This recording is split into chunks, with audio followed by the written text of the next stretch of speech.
நானும் ரொம்ப நாளா பாத்துனுக்குறேன். இந்த வீட்டுல எனக்கு கொஞ்சம் கூட மரியாதையே கிடையாது. என்ன பார்த்தா உங்களுக்கு ஒரு வயசு பையனாவே தெரியலையா? 3 வருஷமா வீட்டுல இருக்க, ஒரு 30 அரியர் இருக்கு, ஜஸ்ட் அவ்வளவுதான். அதுக்குன்னு இந்த வீட்டுல எனக்கு மரியாதை எல்லாம் போயிடுமா? ஒவ்வொரு வீட்டுல நாய் கூட தான் வளர்க்குறாங்க. அது நான் வேலைக்கு போகுது. அதுக்கு தேவையானதை போட்டு என்ன சொகுசா பாத்துக்கிறாங்க தெரியுமா? டேய், அப்போ உன்னை நீயே நாயின்னு சொல்லிக்கிறியா? நீ எனக்கு நாயா இருக்கும் போது நான் உனக்கு தாயா இருக்க கூடாதா? எது? சீ, நீ எனக்கு தாயா இருக்கும் போது நான் உனக்கு நாயா இருக்க கூடாதா?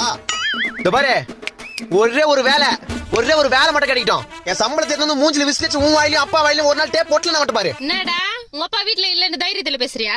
இருந்தா மட்டும் பயமா எனக்கு. அந்த ஆள் மேல உள்ள ஆதங்கத்துல தான் எவ்வளவு நேரம் பேசிக்கிறது. நான் தண்டத்துக்கு வீட்டுல இருக்கன்றதுனால வீட்டுல வரும்போது போகும்போதுல ஒரு மாதிரியா பாக்குது. பக்கத்து வீட்டு ஆன்ட்டியா நானு.